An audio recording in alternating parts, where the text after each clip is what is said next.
أما بعد فأعوذ بالله السميع العليم من الشيطان الرجيم من همزه ونفخه ونفثه بسم الله الرحمن الرحيم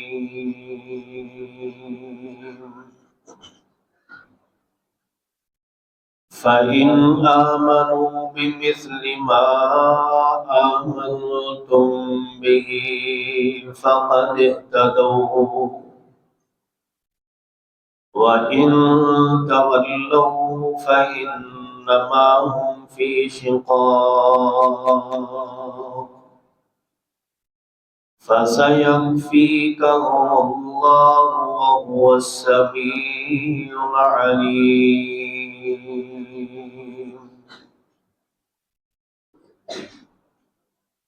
أو كما قال النبي صلى الله عليه وآله وسلم لو كان بعدي نبي لكان عمر بن الخطاب رواه الترمذي.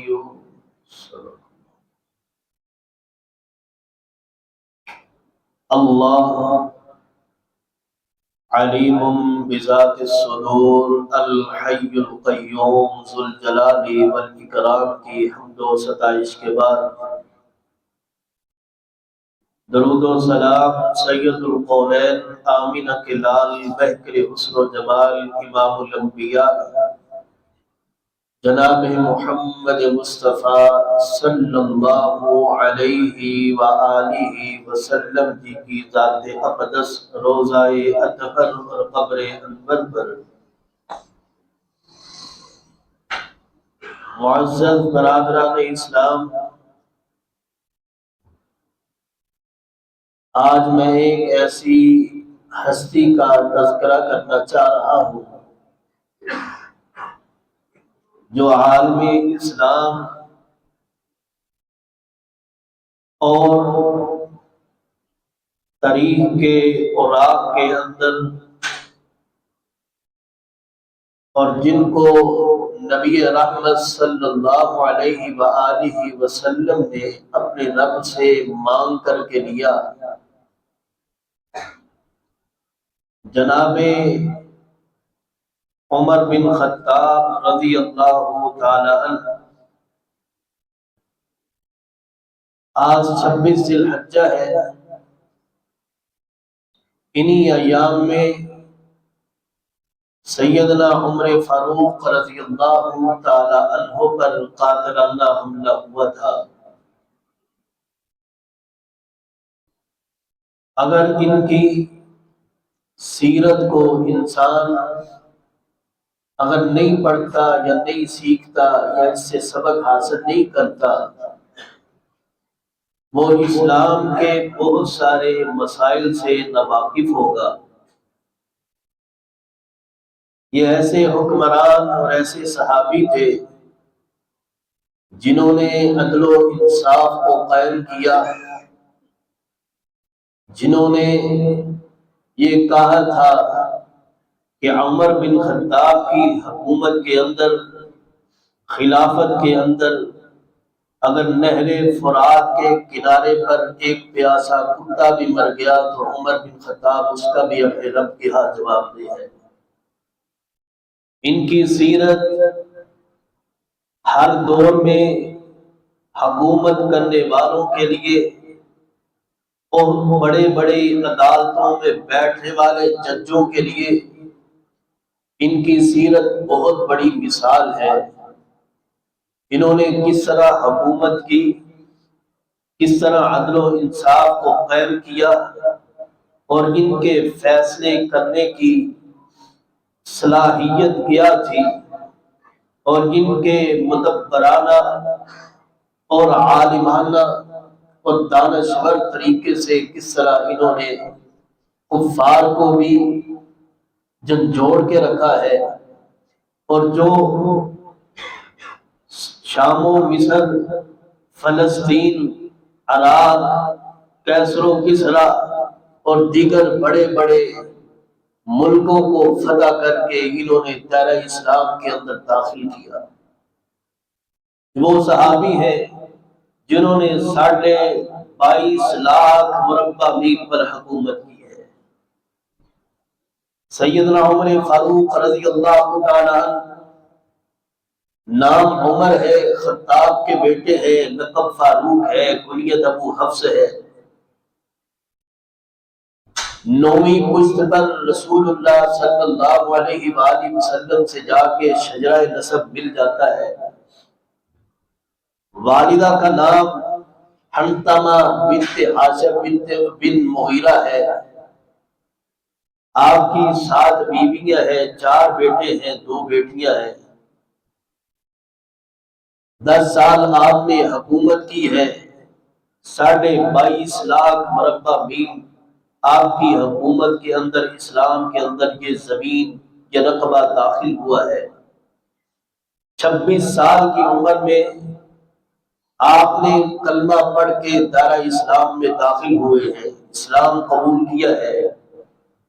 یہ مراد رسول ہے، دماد علی رضی اللہ تعالی عنہ ہے۔ یہ وہ صحابی ہے جن کو نبی رحمت صلی اللہ علیہ وآلہ وسلم نے بے شمار مرتبہ جنت کی بشارت دی ہے۔ آپ 10 مبشرہ میں سے ہیں رضی اللہ تعالی عنہ۔ اور یہ وہ صحابی ہے، سیدنا عبداللہ بن مسعود رضی اللہ تعالی عنہما فرماتے ہیں کہ جب سیدنا عمر فاروق رضی اللہ تعالی عنہ نے اسلام قبول کیا، اس کے بعد اللہ تعالی نے ہم کو عزت عطا کی ہے۔ وہ عمر بن خطاب رضی اللہ تعالی عنہ جن کے اسلام قبول کرنے سے نبی رحمت صلی اللہ علیہ وآلہ وسلم اپنے صحابہ کے ساتھ کعبہ بیت اللہ کے اندر جا کے نماز ادا کی ہے۔ یہ وہ صحابی ہیں جن کے اسلام لانے سے قبل 39 صحابہ صحابیات دائرہ اسلام میں داخل ہو چکے تھے۔ یہ 40ویں نمبر پر اسلام لا کے اسلام کے اندر داخل ہوئے ہیں۔ یہ وہ صحابی ہے جن کے متعلق نبی رحمت صلی اللہ علیہ وآلہ وسلم یہ دعا کیا کرتے تھے، اللہم اعز الاسلام بحب هذین الرجلین الیک بابی جہل او بعمر بن الخطاب، رواہ الترمذی، کہ اے اللہ ان 2 آدمیوں میں سے جو تیرے ہاں سب سے زیادہ محبوب ہے، ایک ابو جہل عمر بن حشام ہے اور دوسرے سیدنا عمر بن خطاب رضی اللہ تعالیٰ عنہ ہے، جو تجھے ان میں سے زیادہ محبوب ہے، اے اللہ اس کے ذریعے اسلام کو عزت عطا فرما۔ جب سیدنا عمر بن خطاب رضی اللہ تعالیٰ عنہ نے اسلام قبول کیا، عبداللہ بن عباس رضی اللہ تعالیٰ عنہ فرماتے ہیں کہ ان کے اسلام لانے کی وجہ سے فرشتوں نے آسمان پر بھی خوشی منائی، اتنے خوش ہوئے ہیں۔ ان کی وجہ سے اللہ رب العالمین نے اسلام کو واقعتاً عزت عطا کی ہے۔ یہ دورہ جاہلیت میں بھی بڑے مدبرانہ، دلیر، شجاعت، بہادری والے انسان تھے۔ یہ دورہ جاہلیت میں بھی دوسرے ممالک کی طرف سفیر بنا کے بھیجے جایا کرتے تھے، اور نبی رحمت صلی اللہ علیہ وآلہ وسلم کے دور میں بھی یہ سفیر بنا کے بھیجے جاتے رہے ہیں۔ سیدنا عمر بن خطاب رضی اللہ تعالیٰ عنہ وہ صحابی ہے، سرور کائنات صلی اللہ علیہ وآلہ وسلم فرماتے ہیں عمر شیطان تجھ سے ڈرتا ہے۔ یہ وہ صحابی ہے، سیدنا عمر بن خطاب رضی اللہ تعالیٰ عنہ کے متعلق نبی رحمت صلی اللہ علیہ وآلہ وسلم فرماتے ہیں کہ عمر میں دیکھتا ہوں جنات کے شیطان، انسانوں کے شیطان جب تجھے دیکھتے ہیں تو تیرے راستے سے بھاگ جاتے ہیں، تیرے راستے کو صاف کر دیتے ہیں۔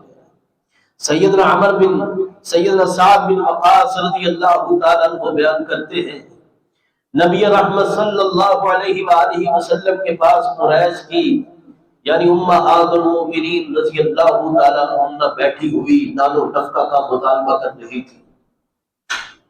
اتنے میں دروازے پر دستخط ہوتی ہے، پوچھنے والے نے پوچھا کون ہے؟ کہا میں عمر ہوں۔ آپ صلی اللہ علیہ وآلہ وسلم نے اندر آنے کی اجازت دی۔ وہ ساری امہات المومنین رضی اللہ تعالیٰ عنہ جلدی سے اٹھ کے پردے کے پیچھے چلی گئی۔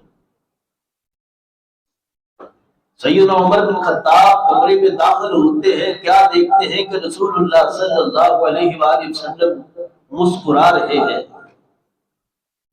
آپ فرماتے ہیں اللہ کے رسول، اللہ آپ کو اسی طرح ہمیشہ خوش رکھے، مسکراتا رکھے۔ آپ فرماتے ہیں عمر میں بھلا کیوں ہنس رہا ہوں؟ یہ آپ کے آنے سے پہلے کہ امہات المومنین مجھ سے نان و نفقے میں زیادتی کا سوال کر رہی تھی اور آپ سے ڈر کے یہ پردے کے پیچھے چلی گئی۔ سیدنا عمر بن خطاب رضی اللہ تعالیٰ عنہ فرماتے ہیں اے اپنی جانوں کی دشمنوں، تم عمر سے ڈرتی ہو، حالانکہ زیادہ حق رسول اللہ صلی اللہ علیہ وآلہ وسلم کا ہے کہ تم ان سے ڈرتی۔ تو امہات المومنین رضی اللہ تعالیٰ عنہ کہتی ہے کہ ہاں عمر، ہم آپ سے زیادہ ڈرتی ہیں رسول اللہ صلی اللہ علیہ وسلم کی بنسبت۔ تو تب رسول اللہ صلی اللہ علیہ وآلہ وسلم نے فرمایا تھا والذی نفسی بیدی، اس ذات کے قبضہ قدرت میں میں محمد صلی اللہ علیہ وآلہ وسلم کی جان ہے کہ عمر آپ جس بھی راستے پر چلتے ہیں شیطان وہ راستہ چھوڑ دیتا ہے، شیطان اس راستے سے بھاگ جاتا ہے۔ یہ سیدنا عمر بن خطاب رضی اللہ تعالیٰ عنہ ہے جن کے عدل و انصاف کی لوگ مثالیں دیا کرتے ہیں۔ یہ وہ سیدنا عمر بن خطاب رضی اللہ تعالیٰ عنہ ہے جو اپنے دورہ حکومت کے اندر راتوں کو گشت کیا کرتے تھے۔ لوگ اگر ان سے کوئی سوال کرتے ان کی حکومت کے اندر تو یہ اس سوال کا جواب دیا کرتے تھے۔ یہ وہ صحابی ہیں جن کو نبی رحمت صلی اللہ علیہ وآلہ وسلم نے فرمایا تھا کہ عمر جس طرح پہلے دور میں لوگوں پر الہام ہوتا تھا، لوگوں پر الہام ہوا کرتا تھا، اگر آج کے دور میں الہام ہوتا تو وہ عمر بن خطاب رضی اللہ تعالیٰ عنہ ہوتے۔ عمر بن خطاب رضی اللہ تعالیٰ عنہ کو نبی رحمت صلی اللہ علیہ وآلہ وسلم نے محدث کے لقب سے یاد کیا ہے۔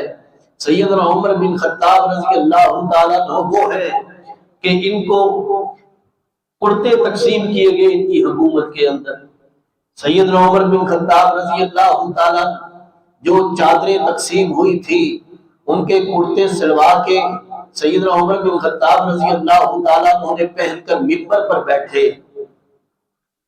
ایک چادر سے آپ کا کرتا نہیں بنتا تھا، آپ نے اپنے بیٹے کی چادر کو ملا کے کرتا بنایا۔ آپ منبر پر بیٹھے خطبہ ارشاد فرمانے لگے۔ لوگوں نے کہا ٹھہریے عمر، پہلے جواب دیجئے کہ ہم نے جو چادریں لی ہے ان میں ہماری قمیض کرتے نہیں بن رہے، آپ کا کیسے بن گیا ہے؟ ہم اس وقت آپ کا بات سنیں گے جب آپ ہمیں جواب دے دیں گے۔ وہ سیدنا عمر فاروق رضی اللہ تعالیٰ عنہ کہا کہ میں نے اپنا اور اپنے بیٹے کے چادروں کو ملا کر کے یہ کرتا بنایا ہے۔ آج کے دور کے اندر کوئی حکومت سے سوال کرے آپ کا نام و نشان گم ہو جائے گا، آپ کا آتا پتہ گم ہو جائے گا، آپ کو اس دنیا سے مٹا دیا جائے گا۔ آپ کون ہوتے ہیں سوال کرنے والے؟ وہ سیدنا عمر فاروق رضی اللہ تعالیٰ عنہ جب ان سے سوال کیا جاتا تو سوال کا جواب دیا کرتے۔ کون سیدنا عمر فاروق؟ دربار کے اندر بیٹھے ہوئے وقت ختم ہوتا ہے، اپنے گھر کے اندر داخل ہو جاتے ہیں، گھر کے کام کاج کے اندر مصروف ہو جاتے ہیں۔ اپنے گھر کے کام کاج کے اندر مصروف ہوئے، ایک آنے والا آیا، آ کے کہنے لگا کہ اے عمر رضی اللہ تعالیٰ عنہ، فلاں آدمی سے مجھے میرا حق تو دلوا دیجیے۔ آپ رضی اللہ تعالیٰ عنہ نے اسے کوڑا مارا، کہنے لگے کہ جب دربار کا وقت تھا تب تو کہا تھا، اب میں گھر کے کام کاج کے اندر مصروف ہوں تو آ کے مجھے پریشان کرتا ہے۔ تھوڑی دیر بعد سیدنا عمر فاروق رضی اللہ تعالیٰ عنہ کو اپنی غلطی کا احساس ہوتا ہے، پریشان ہوتے ہیں، اس آدمی سے معذرت کرتے ہیں اور ساتھ کہتے ہیں کہ میں اس وقت کو بھول چکا تھا کہ جب میں اونٹوں کو چرایا کرتا تھا، جب میں بکریوں کو چرایا کرتا تھا، میں جاہلیت میں تھا، اللہ تعالیٰ نے مجھے عزت دی، مجھے اسلام کی نعمت سے مالا مال کیا، مجھے خلیفہ وقت بنایا۔ آج میں لوگوں کی اگر بات نہیں سنوں گا تو میں اپنے رب کا ناشکرا کہلاؤں گا۔ سیدنا عمر بن خطاب رضی اللہ تعالی عنہ وہ ہے جن کو اپنی غلطی کا احساس ہو جائے تو اپنی رعایا کے لوگوں سے معافی مانگا کرتے تھے اور ان کی باتوں کو سنا کرتے تھے۔ کہاں سے لائے آج یہ حکمران جو سیدنا عمر بن خطاب رضی اللہ تعالیٰ عنہ جیسے ہوں؟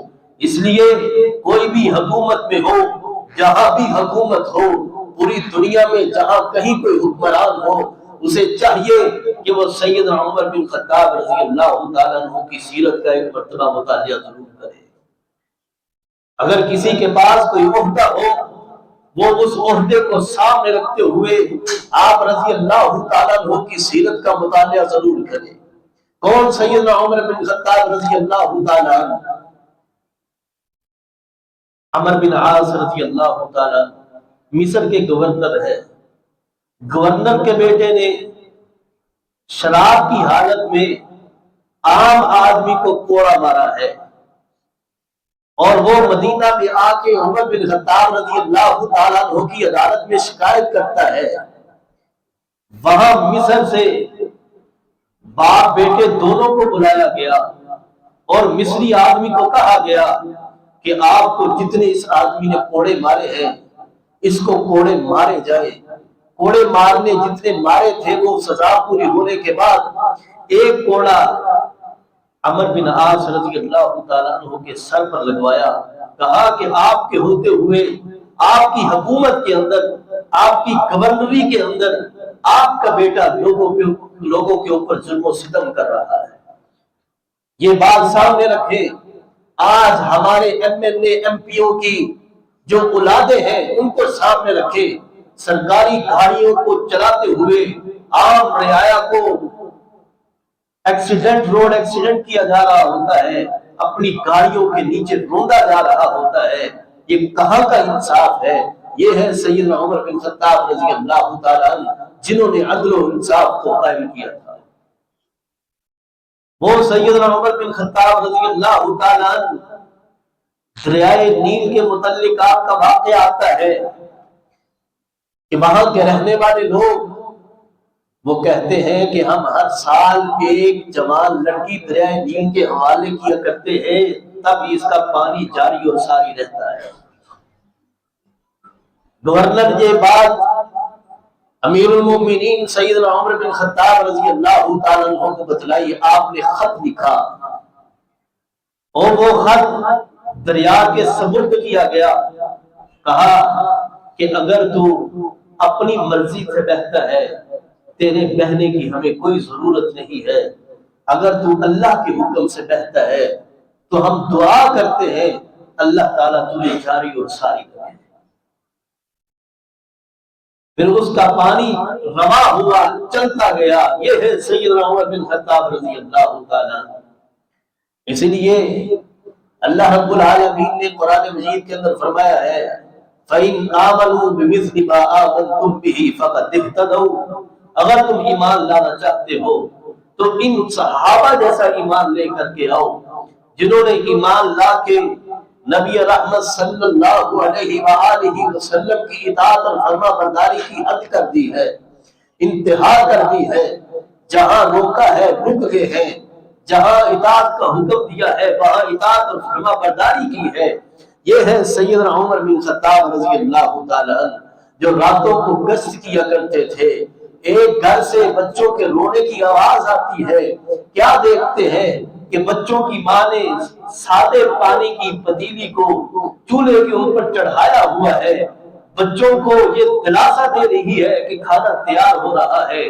جب یہ حالت دیکھتے ہیں سیدنا عمر بن خطاب رضی اللہ تعالیٰ عنہ اناج کو اپنے کندھوں پر اٹھا کے لا کے اس عورت کے حوالے کرتے ہیں۔ حوالے ہی نہیں کرتے بلکہ خود کھانا پکا کے تیار کر کے ان بچوں کے سامنے پیش کرتے ہیں۔ مقصد کیا تھا؟ دل میں للہیت تھی، خشیت الہی تھی کہ کہیں ایسا نہ ہو کہ میری حکومت کے اندر رات کو کوئی بچہ بھوکا سو جائے تو کل قیامت کے دن میں عمر کا رب العالمین کی عدالت میں گریبان ہو اور ان لوگوں کا حق۔ سیدنا عمر بن خطاب رضی اللہ تعالیٰ عنہ نے عدالتی نظام کو قائم کیا اور عدل و انصاف کے ساتھ یتیموں مسکینوں کے حق کو ادا کیا۔ اسی لیے سیدنا عمر بن عاص رضی اللہ تعالیٰ عنہ آپ صلی اللہ علیہ وآلہ وسلم سے پوچھتے ہیں، ای الناس احب الیک، اے اللہ کے رسول آپ کو سب سے زیادہ محبوب کون ہے؟ سید رسول اللہ صلی اللہ علیہ وسلم فرماتے ہیں عائشہ، تو مجھے سب سے زیادہ محبوب عائشہ ہے۔ صحابی کہتے ہیں فقلت یا رسول اللہ صلی اللہ علیہ وآلہ وسلم من الرجال، مردوں میں سے آپ کو سب سے زیادہ محبوب کون ہے؟ آپ فرماتے ہیں فقال ابوها، صحابی کہتے ہیں میں نے کہا ثم من، آپ فرماتے ہیں کہ ثم عمر بن الخطاب رضی اللہ تعالی عنہ، ابو بکر کے بعد عمر بن خطاب رضی اللہ تعالی عنہ مجھے سب سے زیادہ محبوب ہے۔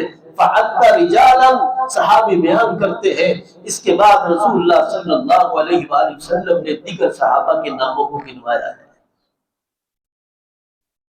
وہ صحابی رضی اللہ تعالیٰ عنہ جن کی بیٹی حفصہ رسول اللہ صلی اللہ علیہ وآلہ وسلم کے عقد میں ہے، وہ عمر رضی اللہ تعالیٰ عنہ جن علی رضی اللہ تعالیٰ عنہ کی بیٹی ام کلثوم رسول سیدنا عمر بن خطاب رضی اللہ تعالیٰ عنہ کے عقد میں ہے۔ آج اگر لوگ ان کے اوپر تبرہ کریں، ان کو سب سے پہلے سوچ لینا چاہیے یہ علی رضی اللہ تعالیٰ عنہ کے بھی داماد ہیں۔ سیدنا عمر فاروق رضی اللہ تعالیٰ عنہ وہ شخص ہے جن کا جنت کے اندر نبی رحمت صلی اللہ علیہ وآلہ وسلم نے محل دیکھا ہے، اور آپ فرماتے ہیں کہ عمر میں آپ کے محل کے اندر داخل نہیں ہوا، مجھے غیرت آ گئی تھی صلی اللہ علیہ وآلہ وسلم۔ اس قدر بلند مقام ہے صحابی کا۔ نبی صلی اللہ علیہ وآلہ وسلم کے ساتھ جا رہے تھے، ہاتھوں میں ہاتھ تھا، آپ فرماتے ہیں عمر آپ مجھ سے کتنی محبت کرتے ہیں؟ سیدنا عمر رضی اللہ تعالیٰ عنہ فرماتے ہیں کہ اے اللہ کے رسول، میں آپ سے بہت محبت کرتا ہوں لیکن اپنی جان سے بڑھ کر محبت نہیں کرتا۔ نبی رحمت صلی اللہ علیہ وآلہ وسلم فرماتے ہیں کہ عمر ابھی آپ کا ایمان مکمل نہیں ہوا ہے۔ سیدنا عمر فوراً کہتے ہیں اے اللہ کے رسول، میں اپنی جان سے بڑھ کر آپ سے محبت کرتا ہوں۔ آپ صلی اللہ علیہ وآلہ وسلم فرماتے ہیں کہ عمر اب بات بنی ہے، اب تمہارا ایمان مکمل ہوا ہے۔ تو برادران اسلام، اس حدیث سے ہمیں یہ سیکھ ملتی ہے کہ جب تک ہم اپنی مال جان اولاد سے بڑھ کر نبی رحمت صلی اللہ علیہ وآلہ وسلم کی اطاعت اور فرما برداری نہیں کریں گے، ہمارا ایمان مکمل نہیں ہو سکتا۔ سیدنا عمر فاروق رضی اللہ تعالیٰ کیا کیا کہنے، کیا بول ہے ان کے، جو بولتے ہیں رب تعالیٰ کو ان کی ادائیں اگر پسند آ جاتی ہے تو اللہ تعالیٰ آسمان سے قرآن بنا دیتا ہے۔ وہ عمر رضی اللہ تعالیٰ نبی رحمت صلی اللہ علیہ وآلہ وسلم فرماتے ہیں لو کان بعدی نبی لکان عمر بن الخطاب، اگر میرے بعد اگر میرے بعد کوئی نبی ہوتا تو عمر بن خطاب رضی اللہ تعالی عنہ نبی ہوتے۔ اس کا مطلب ہے کہ نبی نہیں ہے، کیونکہ آپ نے حرف شرط پہلے بولا ہے۔ آپ فرماتے ہیں کہ اگر کوئی نبی ہوتا، اس کا مطلب ہے نہیں ہے۔ اگر کوئی نبی ہوتا تو میرے بعد عمر بن خطاب رضی اللہ تعالیٰ عنہ ہوتے۔ نبی رحمت صلی اللہ علیہ وآلہ وسلم فرماتے ہیں ان جعل الحق على لسان عمر قلبه، اللہ تعالیٰ نے عمر بن خطاب رضی اللہ تعالیٰ عنہ کی زبان پر اور ان کے دل پر حق کو جاری فرما دیا۔ سیدنا عمر بن خطاب رضی اللہ تعالیٰ عنہ، ان کا مقام اور مرتبہ جس قدر بیان کرنے کے لیے وقت درکار ہو وہ کم ہے، جتنا وقت انسان ان کی سیرت کو بیان کرنا چاہے اتنا وقت کر سکتا ہے۔ ان کی فتوحات کے قصے بڑے طویل ہیں، ان کی فتوحات کے قصے بڑے طویل ہیں، ان کی حکومت کے قصے بڑے طویل ہیں، ان کے رسول اللہ صلی اللہ علیہ وسلم کے ادب و احترام کے قصے بڑے طویل ہیں، ان کی فضیلت کا مقام بہت بلند ہے۔ سیدنا عمر فاروق رضی اللہ تعالیٰ عنہ کی سیرت سے ہمیں سیکھنا چاہیے، ان کے مقام و مرتبے کو ہمیں جاننا چاہیے، ان کو دیکھنا چاہیے کہ نبی صلی اللہ علیہ وآلہ وسلم نے ان کو جنت کی بشارت دی ہے۔ عشرہ مبشرہ میں سے ہیں، غزوہ بدر کے اندر شامل تھے، احد کے اندر شامل تھے، خندق کے اندر شامل تھے، خیبر کے اندر شامل تھے، غزوہ احزاب میں شامل تھے، تبوک میں شامل تھے۔ رسول اللہ صلی اللہ علیہ وآلہ وسلم کے دائیں بائیں رہنے والے سیدنا ابوبکر صدیق، عمر فاروق رضی اللہ تعالیٰ عنہما ایک دائیں ہوتے ایک بائیں ہوتے۔ اللہ تعالیٰ کو ان کی یہ ادائی اتنی پسند آئی ہے کہ اللہ تعالیٰ نے ان کے فوت ہونے کے بعد تب بھی رسول اللہ صلی اللہ علیہ وآلہ وسلم کا ساتھی بنا دیا ہے۔ اس سے بڑھ کر مقام اور کیا ہو سکتا ہے، جو آج بھی حجرہ عائشہ رضی اللہ تعالیٰ عنہا میں دفن ہے۔ پر کیف وقت مجھے اجازت نہیں دیتا کہ میں اس موضوع کو اور طویل کروں، تو میں انہی الفاظ میں اکتفا کرتا ہوں۔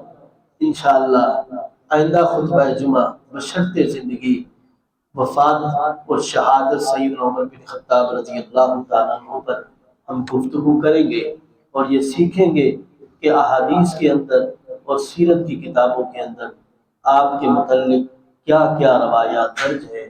اللہ تعالیٰ ہمیں ان کی سیرت کو سیکھنے کا اور اس پر عمل کرنے کا اللہ تعالیٰ ہمیں توفیق عطا فرمائے، اور اللہ تعالیٰ ہمیں نبی رحمت صلی اللہ علیہ وآلہ وسلم کے فرامین کو بھی جان کر اس پر عمل کرنے کی توفیق عطا فرمائے۔ اللہ ہماری دنیا اور آخرت کو بہتر بنائے۔ اقول قولی ھذا واستغفر اللہ لی ولکم ولسائر المسلمین وآخر دعوانا ان الحمد للہ رب العالمین۔